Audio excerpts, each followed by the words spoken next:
Welcome back to another triathlon podcast brought to you by Mana Apparel.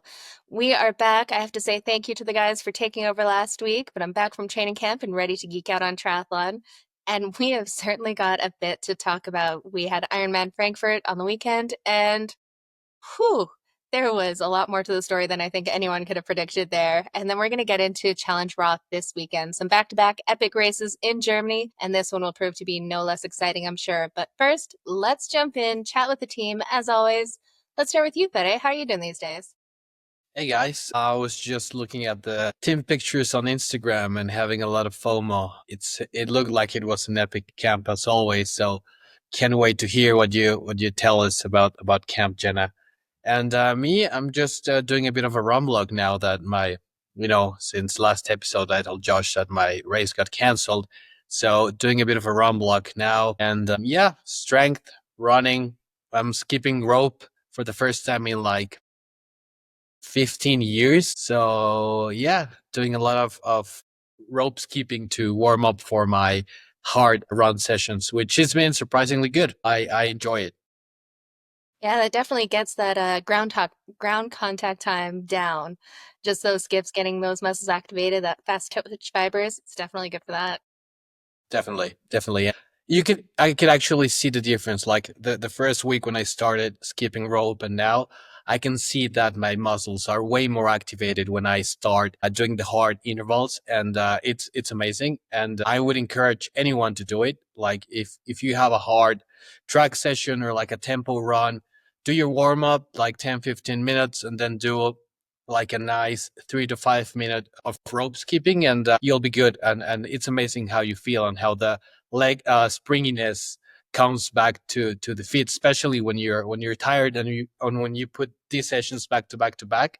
It's really incredible what just skipping rope does. I mean, it's like us triathletes think that just swimming, bike, and running are going to make us fast, but it's all the little details that we can do in between that make us actually faster in the long run.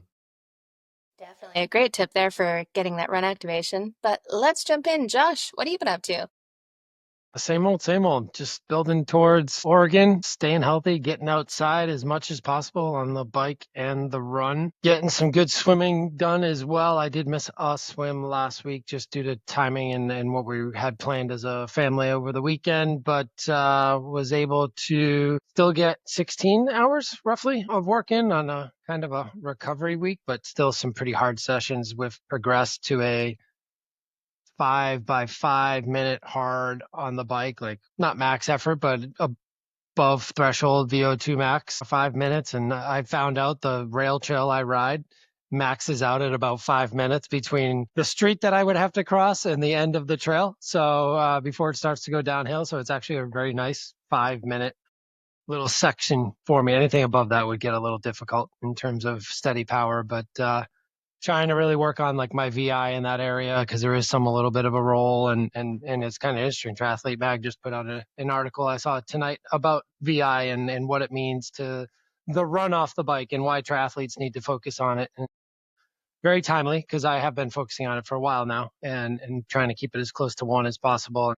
And then you go on these long 3.5 hour rides with stoplights and turns and hills, and it's like 1.2 or 1.1. And it was like, not the greatest, but then you just take in a factor what else is going on. And it's not a true session that it would be on a long ride, but working on it nonetheless, and kind of progressed into some peak weeks here and got some big weeks. This tonight, I have one of my first ever true bricks where I'm going to be on and off the bike and the run through the session and not bike into run. So really working on a lot of that neuromuscular power and memory, and then really going hard. It's some pretty hard runs and some pretty hard bikes with a good amount of recovery in between, and alternating whether the recovery is on the bike or on the run as well too. So really neat session. It's going to be a pretty sloppy data file, but the way I'm looking at it is get the work done. That's what this session's all about. I even had a Greg Harper swim last night too, and it was probably my best swim of the freaking year. And I didn't have my Garmin with me. It was sitting at home on the floor on the charger. You know what that means, Josh? Did it really happen? Doesn't count. Man, but I started the Whoop, so I got Whoop activity swim. So I think I got credit for like 420 yards on the Whoop or something like that. But Man, it was a really hard swim progression ladder from a 400 to a 4x100 to a 300, 3x100 down to an all out hard 100 at the very end of that 2200 set. And I did a 11400 at the very end, which was Nice. really freaking good for me. And so that I know how to use the clock. So that's in my head, and I got the session done. And that's just a reminder to all of us. Like, the data is awesome. It's great for our coaches. It's great for us to have it progression. And there are some sessions where I was like 10 minutes away when I realized I was like, I could turn around, go home, or I could go. And I just went. And it felt really good. I was glad I did it. And I know I did the work, and that's really all that matters. And was able to get some of the data from it, as little as it may be, but still helped. And yeah, feeling good. I'm really excited for Oregon. That last 5x5, again, for me, power has been in like the low 200s coming into this year. And now I'm holding 315, 316, 317, all five of those 5 minute sessions, and really staying aero. All of them I'm doing in aero position. I'm not up on the bars. Unless I drive by a kid on a tricycle or something like that, I might have to get up and be careful there on the rail trail. But yeah, the progression on the bike power has, for the first time, really gotten up and stayed up and continued to progress. So now it's just a matter of translating that into a run into the bike and really have some fun in Oregon and starting looking at numbers that I never thought I'd be looking at. And who knows how far a slots down come. And maybe we're punching our ticket to Nice, but sub 5 first, 440, 435, maybe get me in the picture. So we'll see. There we go. You know what I used to do? Last year I did a ton of those like run bike, back and forth bricks and stuff. I used to use my bike computer for the bikes and my watch for the runs, just so that there wouldn't be like 8 Yeah. files going all the way down. It drove Yeah. me crazy. Yeah. So it's like start, Yeah. stop, start, stop. The worst though is if you forget to stop one of them and then you just have this blank part in there, but definitely helps tidy up the data a bit. Yeah, no, that's probably what I'll do. I'll forego the Garmin stress on the watch, because I have the Wahoo bike computer. Mhm. So I'll do that. That was probably what I'm going to do. So I'm going to get my bike back on the trainer. I actually do have my old bike getting set up to be put on the trainer too, which will help things going forward for days like this too. But right now I'll put my TT bike back on the trainer, and yeah, it'll be a fun session. I need transition practice as well, so that'll be part of it. That'll do it. You'll be super try fast after that. That's how I said to my wife, I was like, this is kind of like super try practice. Yeah. I'm not going to ever be in one of those. I'll be at them, but I won't be in one. Yeah, I'm excited for it. You've done one. So, I mean, you've had that red line, and man, how about, that's enough about us. How was camp? Because the two of us definitely had some FOMO over here. Yeah. Man, I have just been living in this triathlon bubble for like the last week and a half, and it has been amazing. Just good people, lots of hard work and training and fun stuff. I went down to Oceanside first to kind of Mana HQ over there and ended up doing the San Diego International Triathlon, which was so much fun. It was the paces and speeds and stuff weren't incredible. It's hard to go from the like long distance training switching into it was a 1K swim, 30K bike, and a 10K run. So kind of almost Olympic, but with more run and a bit more bike or a bit less bike, less swim. Definitely a different distance. But this course, they close it off and it's just rolling up and down the entire time, twisty side. Like it was beautiful with no cars on there. It was so fun to ride. I saw that bike split of yours.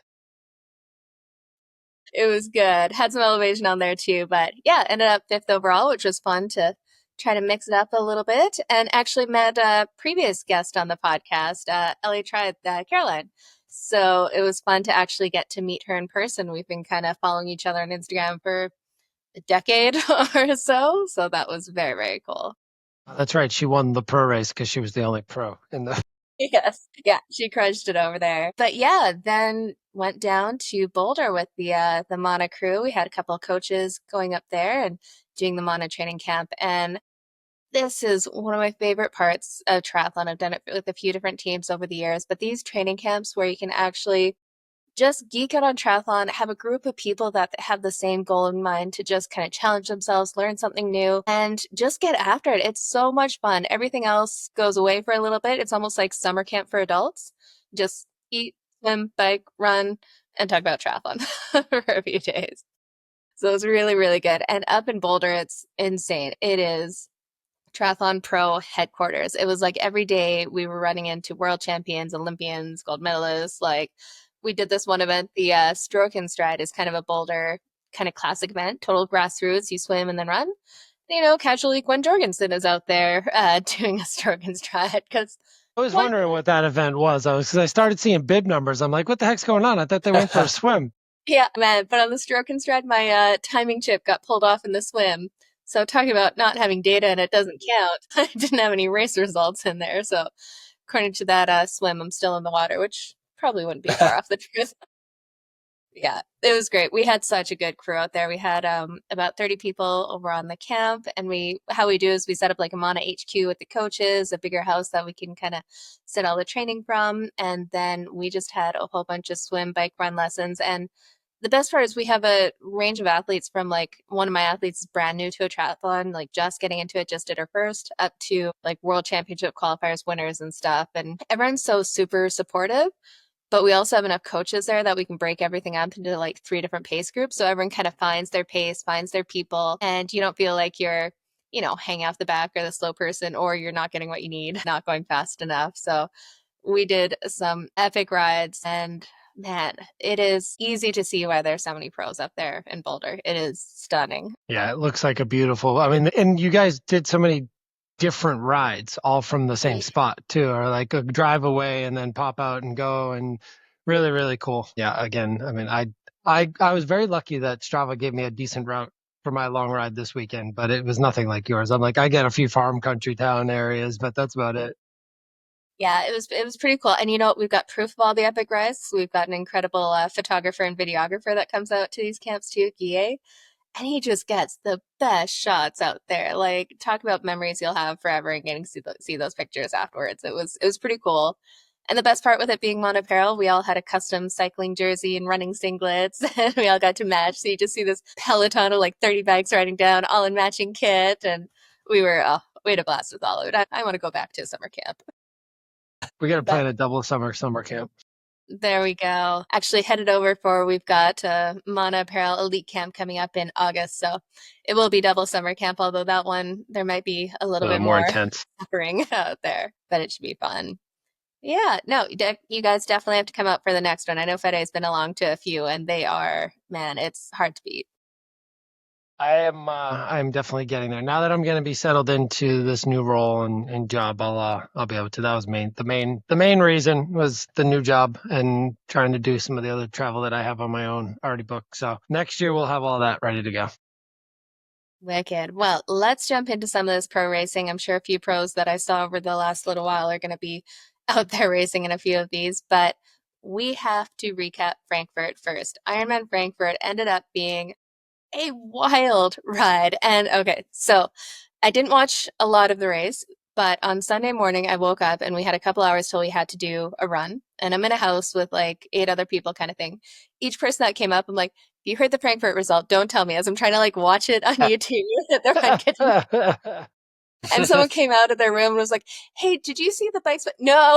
But then ended up having internet issues and didn't find out the winner until several hours later after the run session. So I did see that there were a few interesting moments throughout the race. So Fede, why don't you tell us a little bit about Ironman Frankfurt? My God, there was a lot of drama on this race. There's a lot of controversy happening in and around this race, not race results wise, nothing that can actually harm the sport in a bad way, just like little details that are left to appreciation regarding refereeing and rules and penalties and all of this whole stuff. But we'll talk about the drama in a bit, but I just want to get through the results first, and then we can just dive deep into into what happened, like in the back scene or whatever. Man, Josh and I were talking on the previous episode that KB has this tendency of like cramping on big races, and I don't know what it is, but every time I cramp up during a race, it's race over for me. I keep cramping nonstop all the way to the finish line until when I collapse and die and cry. But Christian, he had a couple of cramp scares. I think he actually cramped a bit during the run, but then he delivered at a 2:30:59 marathon to win the race in 7:25. I It mean, was crazy. it's unbelievable. Like the way KB is racing right now, I think we might start seeing a domination from him. Not that he wasn't dominant, but like Taylor Neve, Daniela Reeve, a Jan Frodeno type of dominance in the next couple of years in long distance triathlon, just because whenever we think people are catching up to KB, he's like 5 steps ahead. Or when people are saying, oh yeah, he's putting a lot of work into his air position or his bike or whatever, then he comes and swims on the front pack or outruns everyone, or like he outran Patrick Lange. I mean, Patrick is probably the best runner in long distance triathlon right now, and he had a not day. It wasn't like a Patrick Lange type of day. He finished 7th, but yeah, like on Patrick Lange's best day, I think they would have been toe to toe. Like I think it fighting. started on the swim, right? I mean, we talked about this last week. How much of an impact was the swim skin swim going to have on the race in general? And I think that lead pack of, what was it, Stepniak, Schoenberg, Canute, and a couple others came out 2 minutes ahead of the main pack of Norwegians and the Danes, and Patrick was there.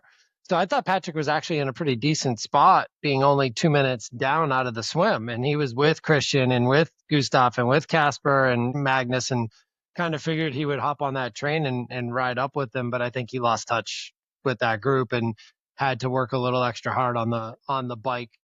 And maybe he doesn't have the fitness with Nice as the big picture again. Once you start to miss races, the Pro Series drops off of your radar, and you start to look at, like we talked to Gustav, was his whole season's revolved around Nice from day one. Even though they're doing all of the Pro Series races, he knew based on his fitness that the three of them were not at the same level, and Christian was ahead of he and Casper. Casper's kind of bridged the gap a little bit, and now Gustav is getting closer in this. So, I mean, there might be some domination, but a 2:30, 2:38 marathon where Gustav negative split that marathon and ran a heck of a race, and really in Texas bonked because he went out too hard. This time, that's a scary thing to me. Like Gustav finished 4th and Casper's 3rd. Like I think Casper could be the one that Christian has to worry about, because that's a young gun that's like just learning how to race in long distance. And man, we haven't even talked about probably one of the most impressive performances of the day, Christian Hogenhaug. And I mean, that bike and his CDA, my God, what he can do to come off the bike 8.5, 9 minutes ahead of everyone else on a day like that. And I listened to the Norwegians did their podcast the day after. So they did it yesterday, Monday. And Gustav dropped his chain 3 times. 1 or 2 times he was able to do it while rolling and put it back on because he's on a 1-by. So he was able to do that based on practice. Casper Storns lost both bottles up front. So he lost 180, 200 grams of carbs early on the bike.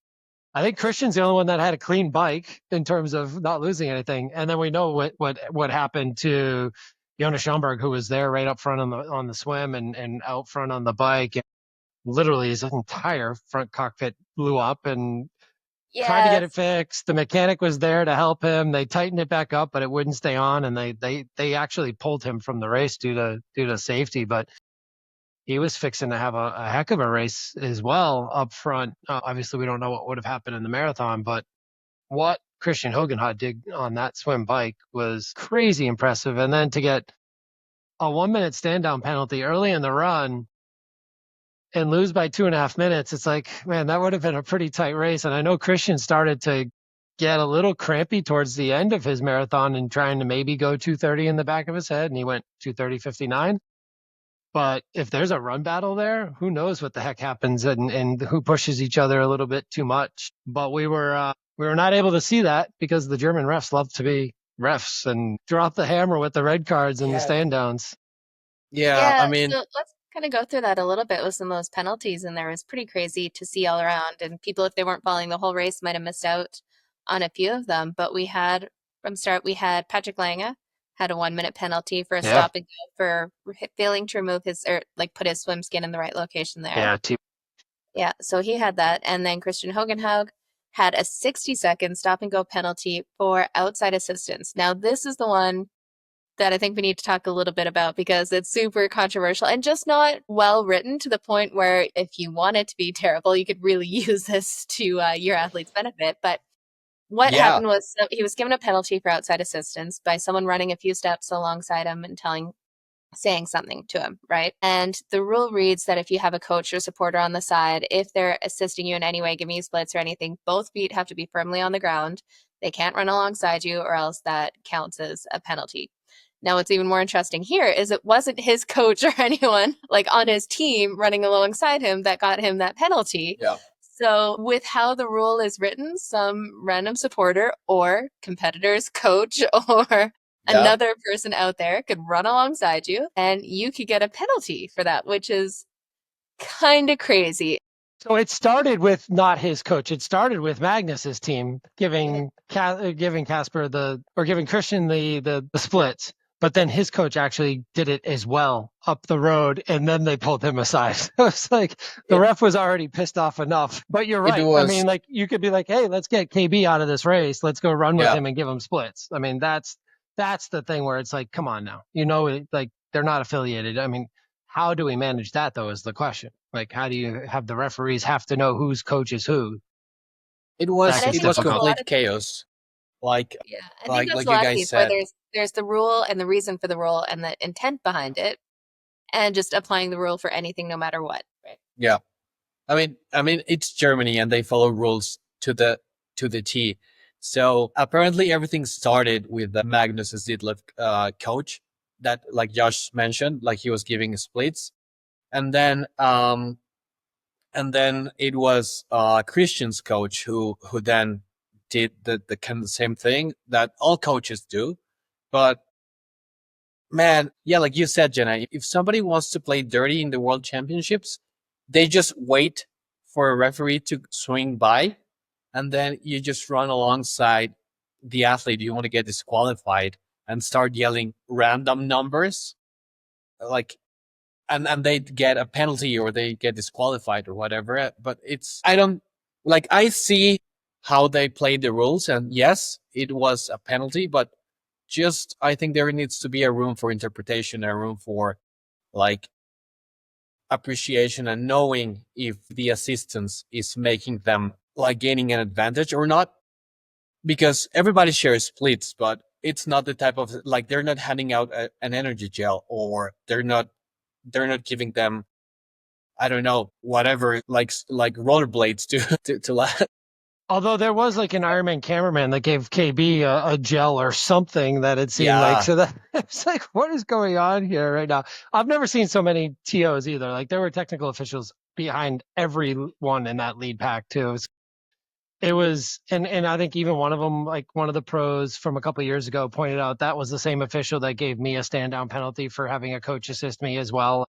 Complete craziness on the assistance from a coach. I get the 2 feet on the ground, but come on. It's really about like, did he give you a fresh bottle of 160 grams of carbs? Yes. Okay. That's assistance.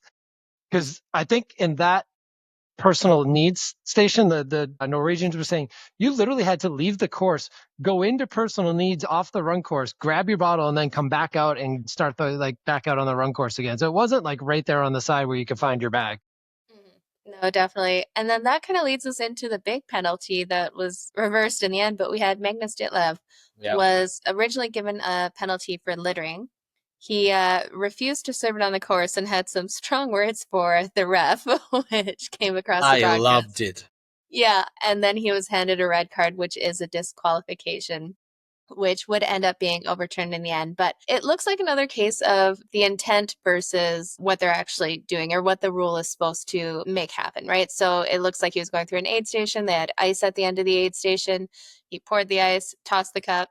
The cup kind of bounced a little bit outside of the aid station kind of thing. So making all attempts to throw it within there. He got the penalty for intentional littering. Now, it's not like he's running around the run course in some section between the two aid stations and just chucks a gel wrapper on the ground. It was like, it happens to go a little bit past. Like, there has to be some kind of give there, especially at those speeds, right? What do you guys think? Yeah, Kind of like the especially Kyle like Smith rule in San yeah. Francisco, where he went back and grabbed it himself. Magnus did not go back.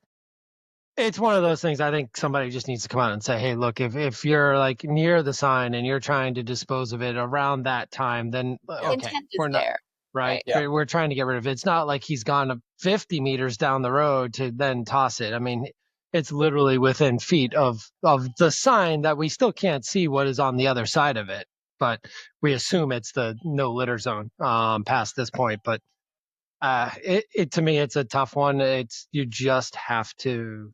I try to get rid of it before I get even close. That's first.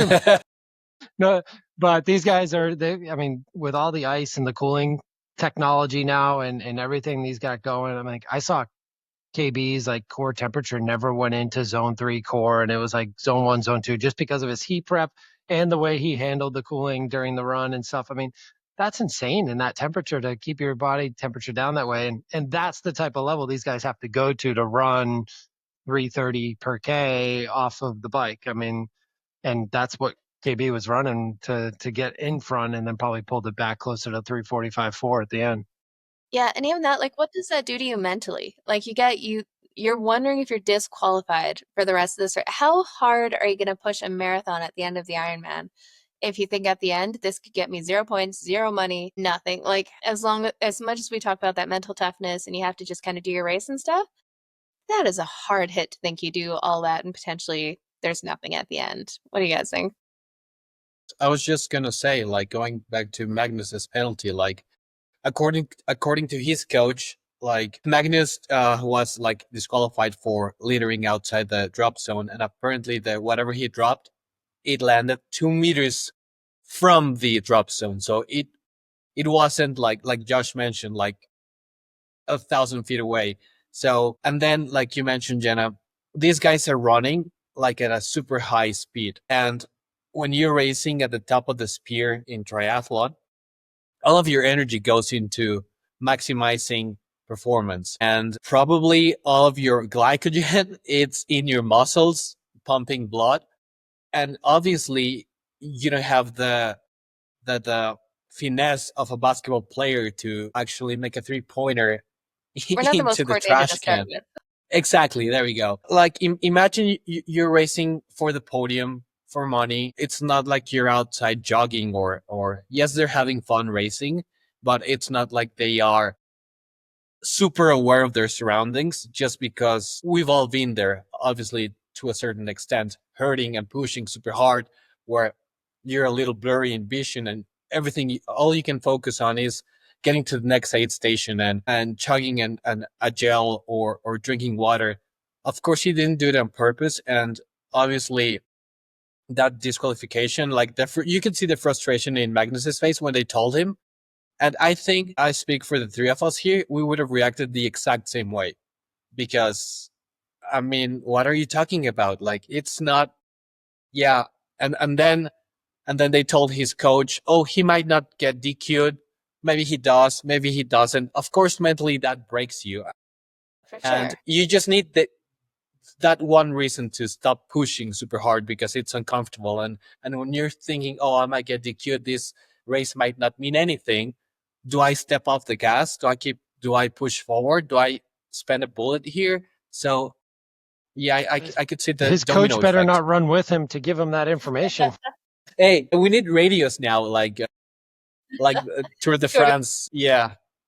Yeah, no, it was just chaos. And I think I agree. And I appreciate when rules are getting, uh, enforced. And now that we're going to talk about Challenge Roth, but what they're testing age groupers now, which I think it's amazing and it's a long Yeah. time coming.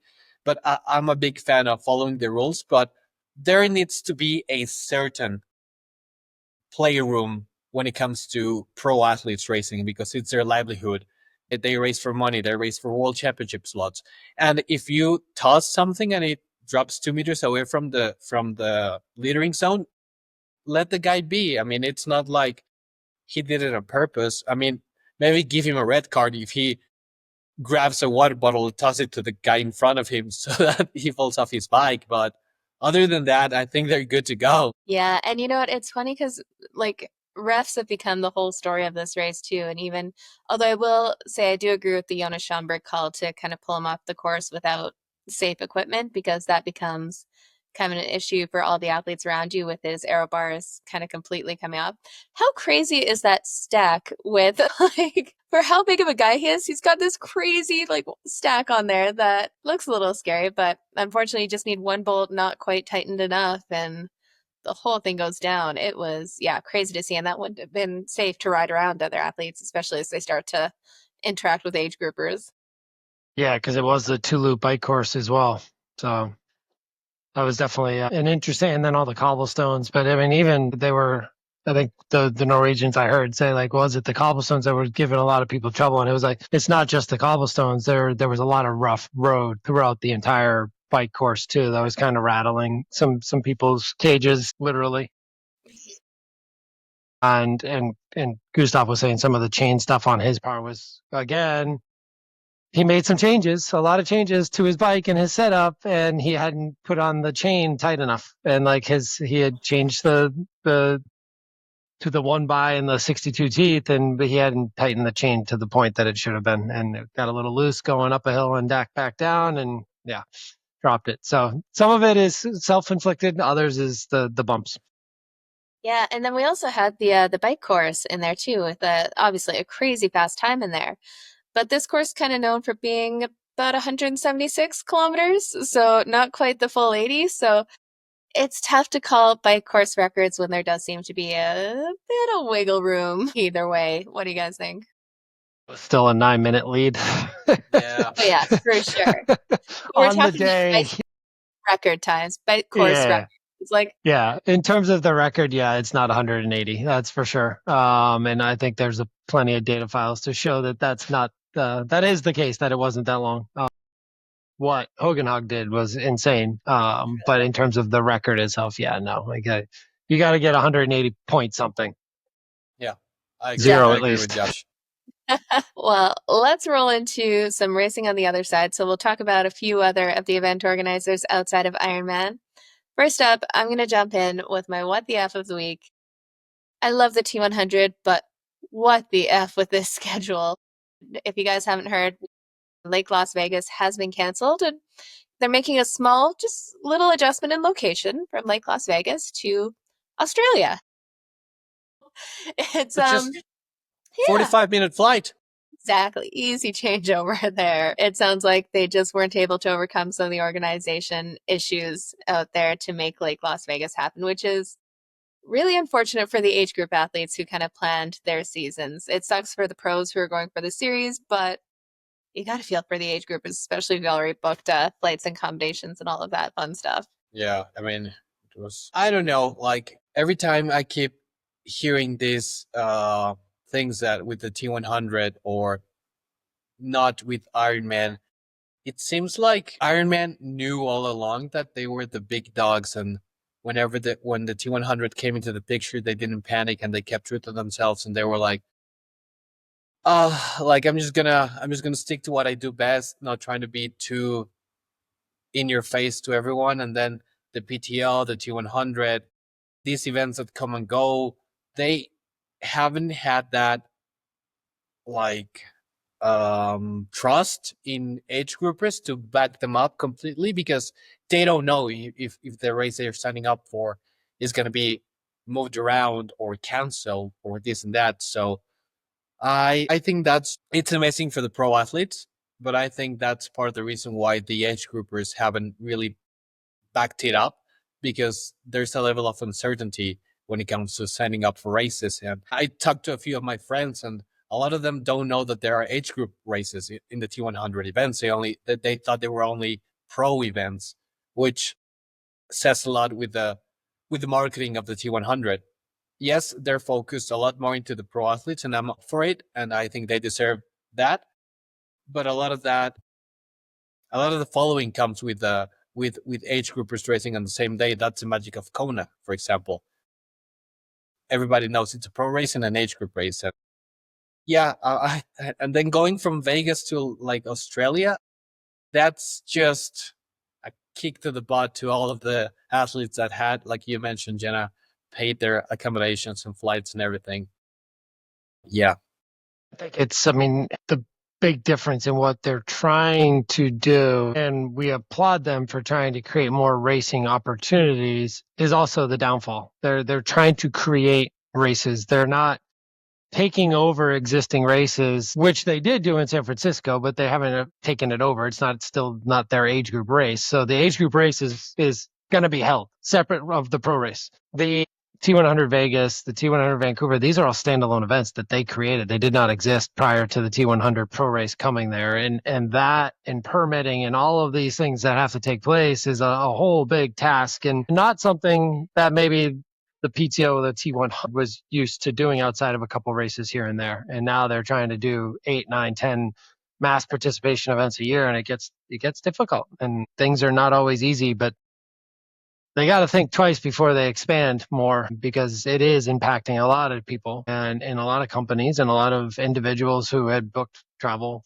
plans and their seasons around these races. I mean, Vegas is, we all know, like when you put a race in the middle of a season, the beginning of a season changes and the end of the season changes, and your year has changed based on when that race may be. So yeah, I feel bad for everyone who was supposed to be going to Vegas. I can't imagine many of them are going to Australia.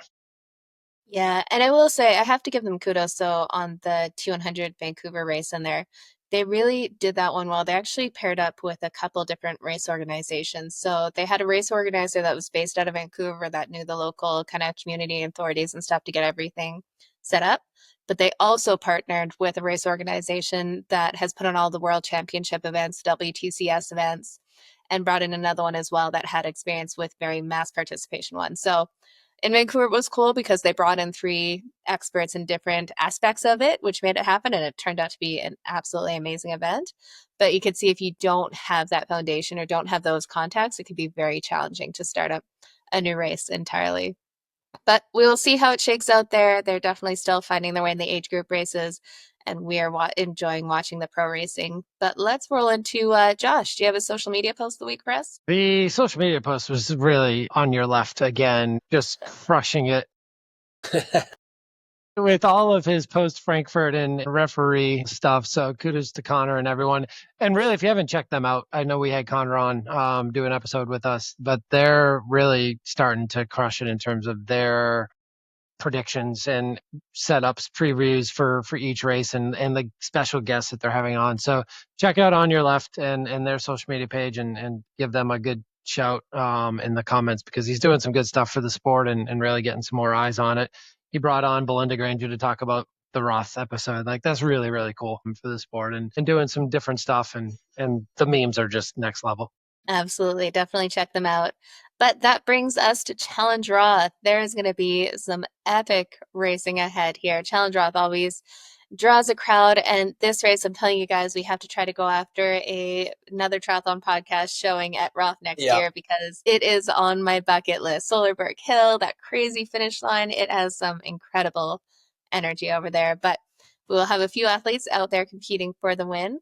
We'll start running through kind of the men's side of it. Some of the top competitors we have, like Sam Laidlow, we've got Dennis Chavreau, Peter Heimrich, Jan Stratman, Joe Skipper, Thomas Bishop, Jack Moody, Brian Arnott, Matt Hansen, Jesper Svenningsson, we got Florian Ankert, Andreas Dreitz, Marino Uela. Man, we just have quite a few names on here. They're ranking the men's side as about 22% of a typical Kona field. But the thing here is we have someone like Sam Laidlow, who you would think previous form going into race, he'd absolutely be the winner. But we don't really know where he is. So I think this could turn out to be pretty interesting. What do you guys think? I mean, first off, I was just going to say that next year we need to make Roth happen for us. We need like an ATP house, Germany, banners, everything, live podcast. And I think I'm not throwing Josh under the bus here, but I think it would be epic for his first full to be at Roth. I think would be incredible. Float down the swim.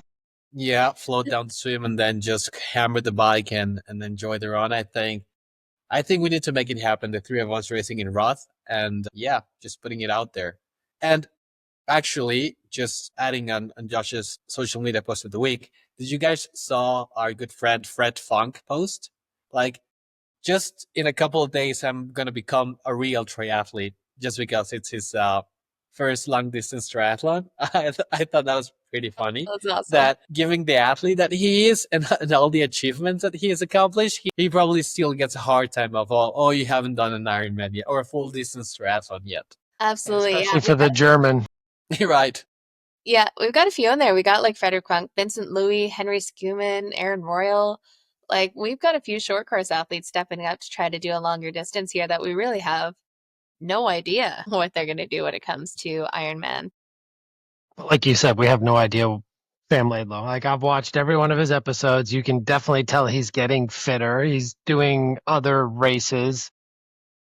He hopped in another local triathlon with the family and they did like a relay and he did the bike leg and crushed most of it, but then had a little rough go at the end. But it sounds like his fit. I think Fed and I talked about it. It sounds like his fitness is there on the swim and the run. It's the bike that's taken the longest to come back around. And I guess when you have that bike power, it does take a while for it to come back. And his expectations are obviously higher than anyone else's when it comes to the bike leg too. We've seen him have good races on this course before and some decent battles into the run.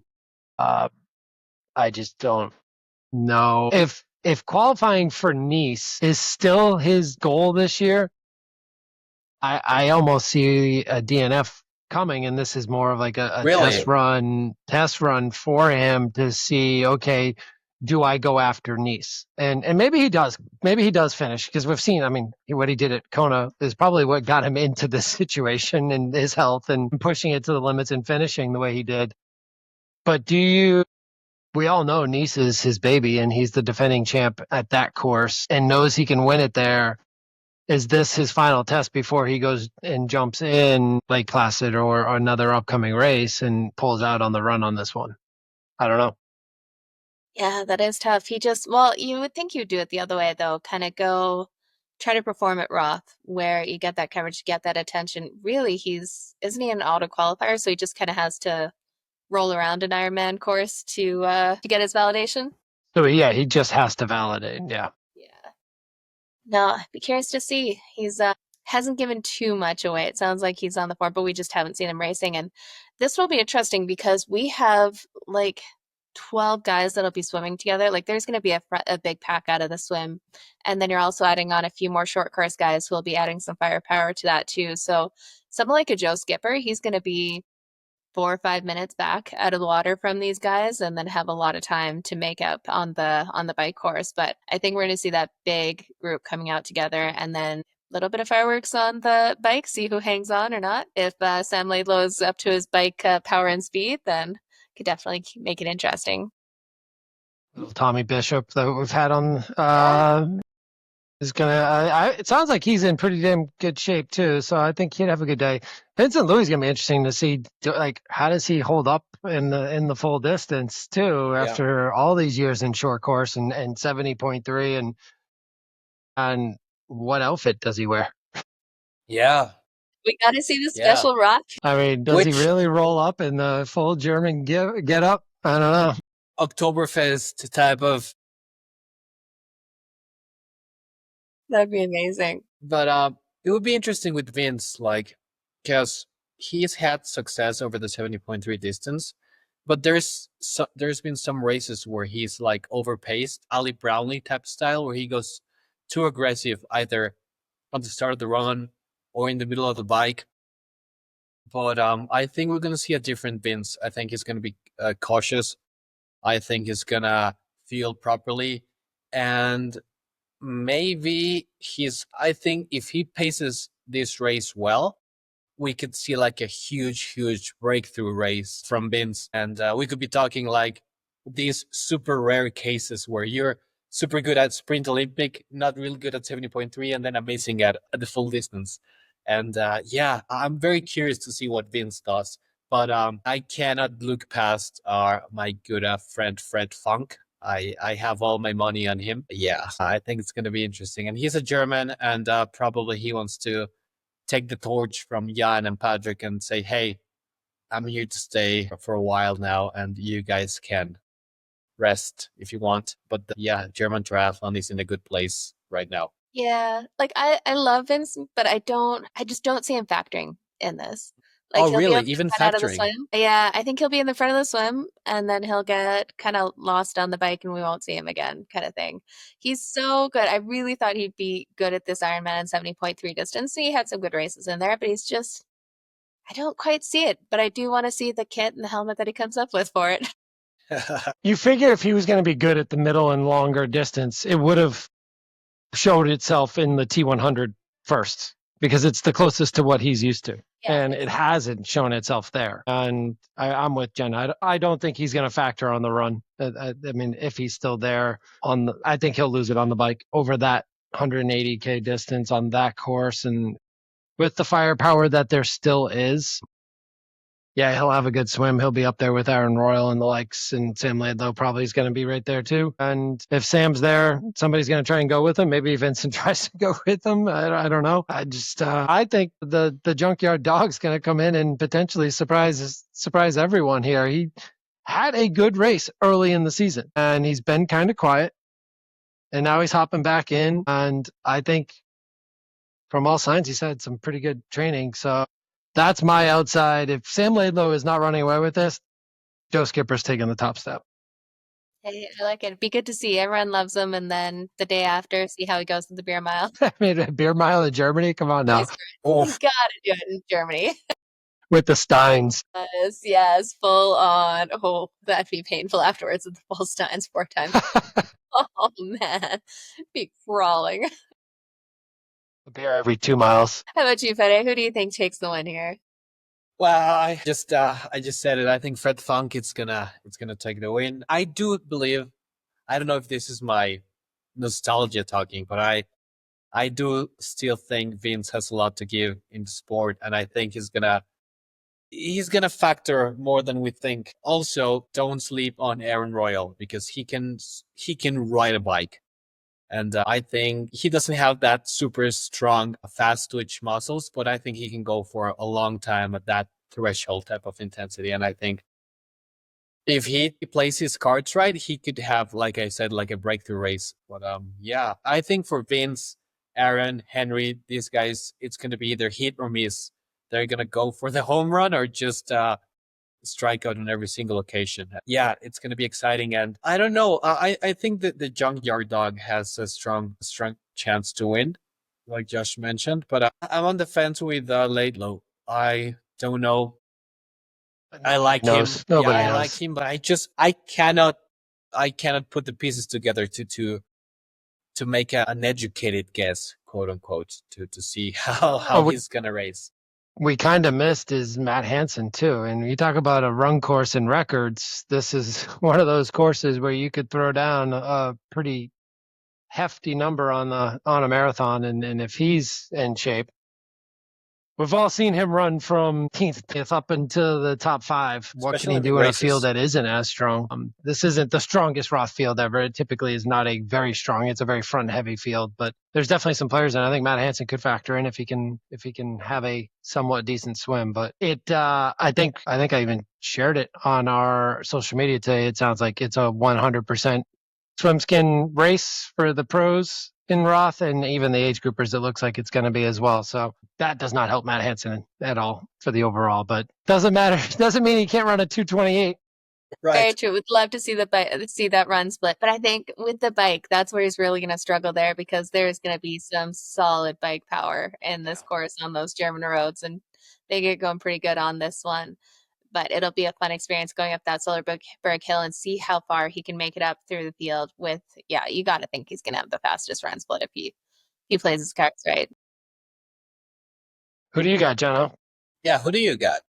You know what? I'm going to go Bart Arnotts. He's going to be out of the, he'll be a little bit out of the water, but I see him riding well on this course. I think he could have one of the faster bike splits out there and make some difference.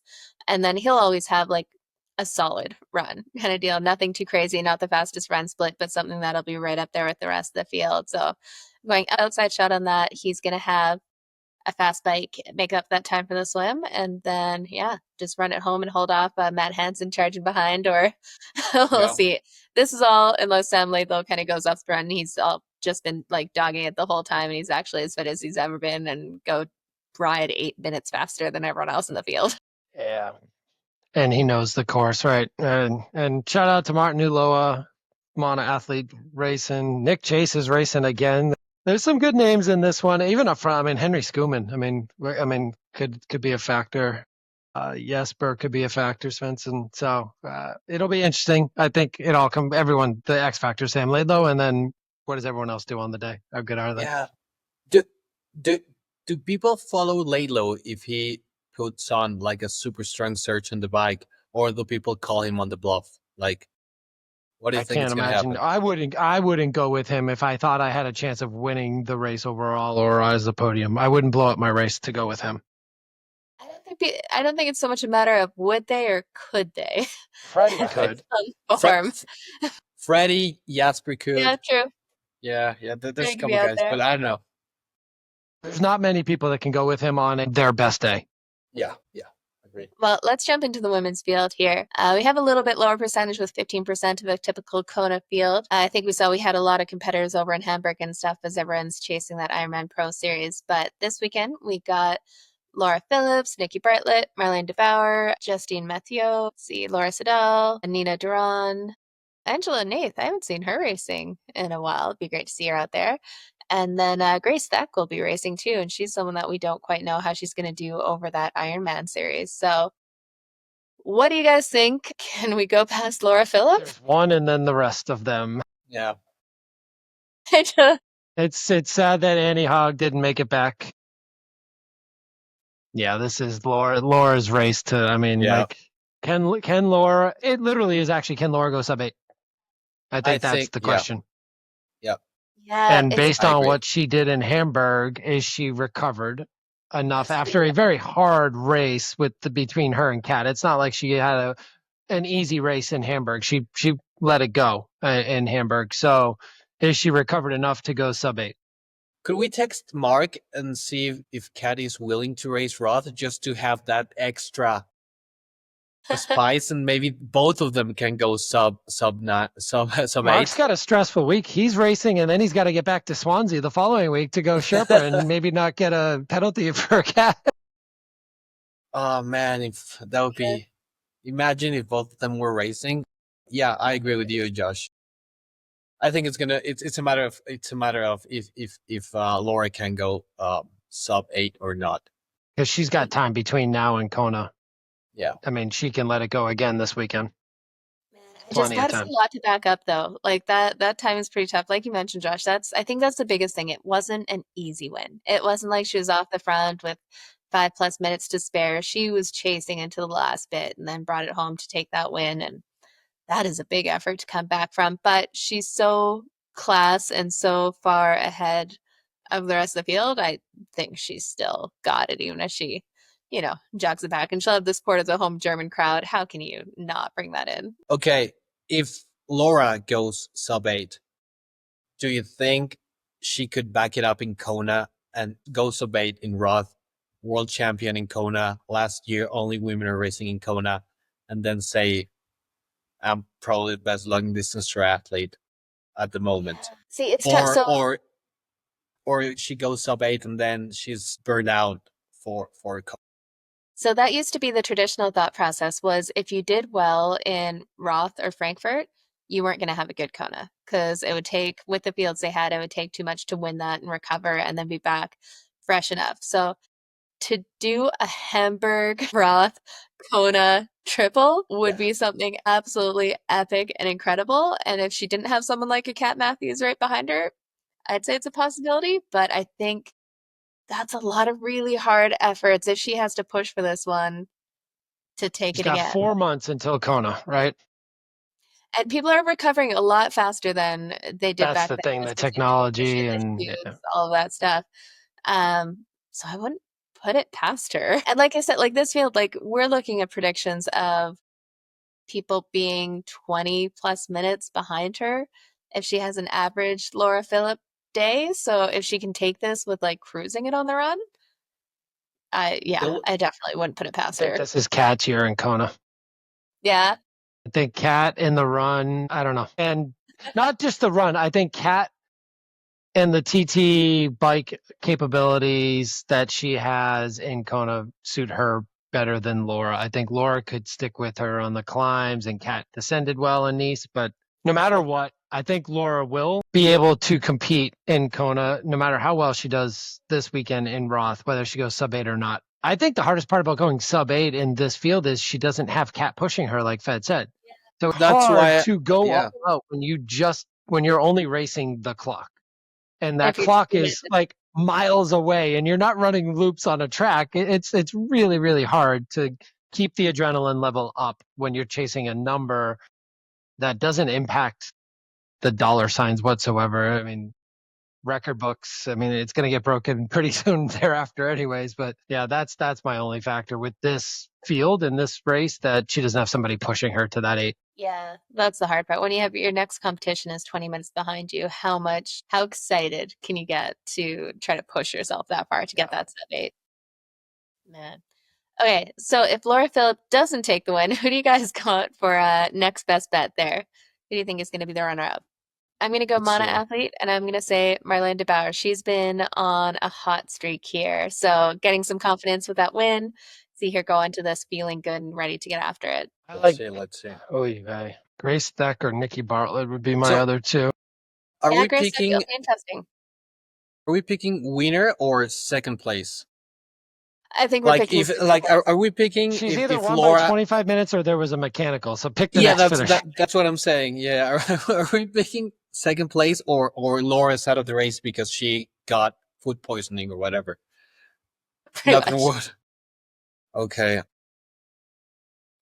Let's see. Yeah, I could definitely see Laura Phillip be good on this course too. Or Nikki Bartlett, sorry. I like Nikki or Grace Tech could be. Like, I don't know. Yeah. Sometimes with that Ironman distance, like that first Ironman, you don't know how painful it can be. So you just kind of go for it and have incredible days out there. And I could definitely see Grace Thack doing something like that. Yeah. Yeah. I'm gonna pick Grace if Laura decides to go play a soccer game on race day instead of racing. There we go. Either way, it's going to be fun to watch. They do a good job with the coverage, and they'll have Belinda Granger, I'm sure, on the commentary. And she knows everyone and everything and has been through it all. She always brings a lot of fun and energy to those the race commentary. Josh, you're on mute. And Fenella is going to be there commentating as well. Oh, awesome. I didn't see that. That'll be Yeah. really yay. No, that'll So, be, they do it well. It won't be, well, some of the complaints we've had with the Ironman coverage in there. Belinda Granger always brings the energy and background commentary and comments on all the athletes or the location. And she just has such great insight working so closely with these athletes. But even more than that, she just cares about them. So she's fully invested, which is always good to see. and then we gotta. I mean, how much does Mark beat Kyle by, and does Kyle finish? Because we know he So hasn't been Kyle's training. out. Mm. Kyle's Oh, not he is starting. out. Okay, Yeah. Yeah. I Kyle's did not not see starting. that. Did he Mark is announce that on this week's episode? yeah. So unfortunately, we will not see the Pro Tri News showdown this weekend. But maybe we'll have to do like a head-to-head battle next year. Pro Tri News, Another Triathlon Podcast, three of us against three of them. That would be cool. See how the times add up. Man, Mark would get really, really fit for that one. Try Yeah. and carry the front of the train. There we go. Okay, here's a fun conversation. Who would we want to have the matchup against if we had to pick three of them to do it against? Who do you think our competitors would be? Well, I mean, Patrick's never done a triathlon. I think The problem I is his think bike Jenna power. can take Mark, and then we'll Ginger just figure versus out the Ginger. rest. I like it. There we go. I think we should be able to hold our own against Talbot and Kyle, but Yeah, I it all believe depends so. on how much training Kyle does. And Patrick might jump in and be a hell of a triathlete. We don't know because he can certainly Yeah. bike. And put tons of time into us on the bike and then see what he can do for a run. Right. Hmm. I mean, he certainly chased around his wife enough and his athletes enough. So be careful out there, Patrick. The theme of the show: don't run with your athletes. There you go. And I'm amazed he hasn't been sucked into triathlon yet, being surrounded by all of that. Like, that's the impressive part. Yeah. Awesome. Well, we're going to watch all the action go down at Challenge Roth and have some fun with it. And we will be back next week to do the breakdown and talk about some more pro racing coming up as we're kind of reaching the apex of this Ironman Pro Series. And we'll chat about the team. Yeah, we got Swansea and Lake Placid back-to-back weeks. Yeah, and that'll be just the last few opportunities collecting points here before we get into championship season where it all goes down for that $200,000 prize, bit of cash. And where will we see Laidlaw show up to validate? There we go. That's the other question. Where is he going to show up and roll around so that he can get on that start list? Wicked. Well, thank you as always, guys, for joining me, and we'll chat again next week. See you guys.